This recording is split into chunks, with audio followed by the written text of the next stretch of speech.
Pourquoi quitter la France?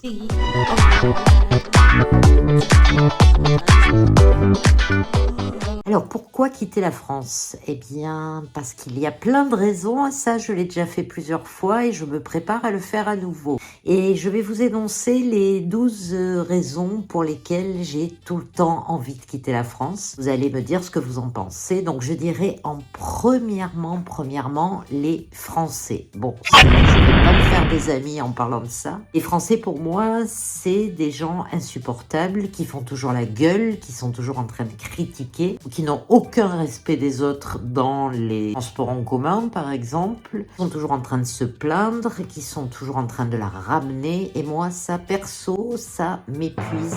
Et ça m'a reposé dans mes 6 ans à l'étranger de ne pas voir la tronche des Français. Donc, je sais que je vais pas me faire des amis, mais c'est pas grave, je dis ce que je pense.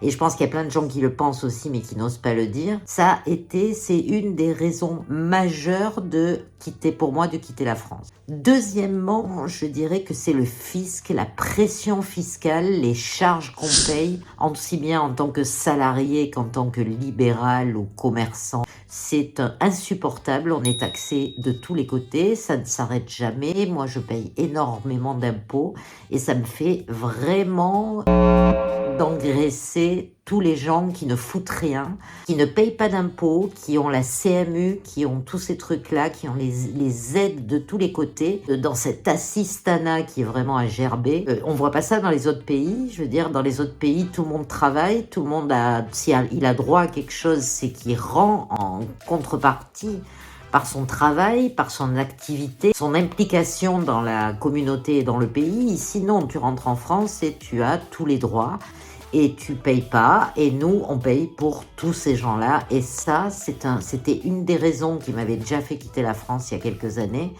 Et c'est une des raisons qui me pousse encore à quitter la France aujourd'hui. T'es d'accord ou t'es d'accord ? Troisièmement, l'insécurité. Oui, je sais, il faut rien dire, il faut pas en parler, mais l'insécurité grandissante qu'il y a dans ce pays. Tu te sens pas en sécurité, t'as peur de sortir le soir, même pour tes gosses ou ça. Moi, j'ai jamais laissé mon gosse aller à l'école tout seul quand j'étais en France. Du moment où je suis arrivée au Canada, il pouvait se balader tout seul, il craignait rien. En Asie du Sud-Est, je vous en parle même pas, il n'y a aucune insécurité, donc c'est encore mieux. Les nanas peuvent se balader à Walpé le soir ou en tenue légère à n'importe quelle heure du jour et de la nuit, vous arrivera à rien. Si tu te sens regardé, agressé constamment, et cette insécurité grandissante fait que le pays est en train de couler et que j'ai plus envie de vivre ça et de cautionner ça et de continuer à payer pour ces gens qui ne foutent rien et qui se permettent de brûler des voitures, d'agresser des villes entières et de terroriser tout le monde. Pour moi, c'est basta. Quatrièmement, je dirais la haine des riches et des gens qui se lèvent le cul pour gagner de l'argent, quoi. Ça, c'est aussi insupportable. Tous ceux qui sont dans leur train-train, qui attendent que ça se fasse et qui ne font rien, et qui critiquent ouvertement ceux qui se lèvent les fesses pour faire quelque chose de leur vie, pour gagner de l'argent et puis pour faire marcher la société en même temps, parce que c'est ces gens-là qui consomment et qui font marcher la société. Je ne comprends pas pourquoi en France on a cette haine du riche, cette honte de donner son salaire, ce qui n'existe pas en Amérique du Nord par exemple, où les gens disent librement combien ils gagnent. Dans les pays du sud-est asiatique aussi, je ne comprends pas en France cette haine de l'argent. Tout ça, je pense, par des incapables qui toute leur vie ont fait du 9 to 5, du salariat de 5 à 9 et qui n'ont jamais été capables de se sortir de ça. C'est encore une raison qui me gave profondément et qui me donne envie de quitter la France. L'autre point, c'est l'immigration, bien sûr, le point sensible dont il ne faudrait pas parler puisqu'on ne doit rien dire, accepter, fermer nos gueules. Mais ça devient du délire, l'immigration sauvage qu'il y a en France entre les réfugiés, les gens qui rentrent par les frontières, qui sont automatiquement acceptés. Je sais bien que c'est le pays des droits de l'homme, mais là ça devient du délire, parce qu'on paye pour tous ces gens-là. Vous, moi, Tous ceux qui bossent payent pour ces gens-là. On peut accueillir du monde, mais il faudrait que ce soit un petit peu réglementé. Je sais que le débat fait rage en ce moment au niveau du gouvernement. L'immigration clandestine, les gens qui rentrent sauvagement dans le pays, qui touchent des aides en étant rien du tout et en n'étant pas des Français surtout. Ça devient de la science-fiction. C'est une des raisons qui me fait quitter la France aussi.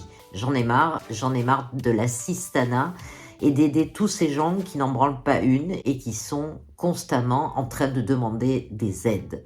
Eh bien non, ça ne se produit pas aux États-Unis, ça ne se produit pas en Asie, ça ne se produit pas nulle part dans le monde où on a une aide systématique comme ça parce qu'on rentre dans le pays sans autorisation. Essayez de rentrer aux États-Unis sans autorisation et d'y rester, vous allez vous faire ramener à l'aéroport très rapidement. Donc ça, c'est encore une des raisons. T'es toujours là? T'as pas craqué? Bon, c'est bien, continue. Septièmement, l'appauvrissement du pays, l'appauvrissement de la population, la régression de la France au niveau mondial, qui était dans les premiers au niveau mondial et qui maintenant est en train de régresser à tous les niveaux, au niveau du PNB, au niveau de la population, au niveau de tout. On est sur une phase de décadence totale de ce pauvre pays. Malheureusement, même s'il est très beau et si je l'adore au fond du cœur, je suis quand même française. Et franchement, de voir l'état de la France aujourd'hui, les gens qui s'en sortent plus, bon, je sais que l'inflation y est pour beaucoup, mais comment peut-on laisser des gens dans une situation de paupérisation pareille? Ça devient dramatique dans beaucoup de pays parce qu'il y a de l'entraide, ce qui n'existe pas en France, c'est chacun pour sa gueule. Il y a de la considération pour les gens, alors qu'ici, au niveau du gouvernement, on a de la considération pour rien. Donc le pays descend, chute, les gens ne s'en sortent plus. Et c'est aussi une des raisons pour lesquelles j'ai pas envie de finir comme eux et que je vais me casser de France aussi. Alors le huitièmement, c'est un truc que j'adore, c'est les grèves. Voilà, c'est le seul pays du monde où, oh, pas le seul j'imagine, mais celui où il y a le plus de grèves et de manifestations. Je me rappelle quand on vivait au Vietnam, j'avais honte de dire que j'étais français parce que les gens me disaient « Ah, la France, les grèves », c'était plus Zidane qu'on me disait. C'était les grèves et tout le monde se foutait de la gueule des Français, à raison d'ailleurs. Ce droit de grève, je pense que c'est un truc qui devrait être interdit. Si t'es pas content du boulot que tu fais, si tu estimes que t'es pas assez payé, ben casse-toi, démissionne, trouve autre chose, bouge-toi et arrête de t'enfermer dans cette routine dans laquelle tu vis. Essaye de faire autre chose de ta vie et d'avancer. Et ça sert à rien de faire la grève et de faire chier tout un pays en bloquant tous les accès. Pendant les moments qu'il faut, évidemment, Noël, les vacances scolaires et tous les moments où il faut pour emmerder le monde. Ils ont raison, ils ont le droit de grève, ils en profitent, ils font là où ils font le plus chier les gens, quoi. Deuxième raison, et celle-là elle est pas mal aussi, c'est le laxisme judiciaire. Tu te trouves avec des gens qui sont multirécidivistes, qui sont toujours en liberté, des fichiers S, des multirécidivistes sur des crimes, et toi tu te prends une prune parce que tu es garé de travers et tu te prends 135 balles, quoi. Non mais c'est de la science-fiction, quoi. Laxisme judiciaire, comment des gens qui sont multirécidivistes peuvent encore être en liberté? Je vous pose la question aujourd'hui. Dites-moi si quelqu'un sait, mettez-moi-le dans les commentaires parce que franchement, ça m'intéresse. C'est donc que le système judiciaire français n'est pas du tout à la hauteur, les gars. Pas du tout. Il faut partir d'ici. Ça devient très dangereux. Dixièmement, c'est le manque d'esprit d'entreprise de ce pays. On est formaté par l'école, on est formaté comme des moutons pour faire un petit travail salarié toute notre vie, rester bien dans les rails, rester bien de 9h à 17h dans votre petite société qui fait de l'argent sur votre dos, vous le savez, vous la faites travailler, c'est grâce à vous qu'elle fait de l'argent et vous êtes les moutons qui faites ça parce qu'on nous a interdit cet esprit d'entreprise, on nous apprend pas ça à l'école, on nous apprend à rentrer dans un moule et ça, je trouve que ça devient horripilant. Parce que pour avoir été entrepreneur plusieurs fois, j'estime que c'est une certaine partie de moi que je donne aussi, d'une partie de vous que vous donnez pour créer quelque chose, pour avancer votre vie, essayer de faire du mieux que vous pouvez et non pas rentrer dans des cases pour rester dans la famille, comme on vous dit quand on en parle, mais vous êtes bien au chaud dans la famille de cette entreprise, vous travaillez, on est tous une famille. Non, on n'est pas du tout une famille. Vous êtes un Pékin qui travaille sans relâche pour enrichir des gens. Alors, levez la tête, avancez et faites quelque chose pour vous, pas pour les autres. Alors le 11e, je sens que ça va faire mal parce que c'est le système de sécu et de santé français qui y était il y a 50 ans sûrement le meilleur du monde, mais qui n'est plus du tout aujourd'hui. On le voit dans la détérioration des hôpitaux, dans le système de français en général, 6 mois pour avoir un rendez-vous avec un dermato, 8 mois pour avoir un rendez-vous avec un spécialiste, ce n'est plus du tout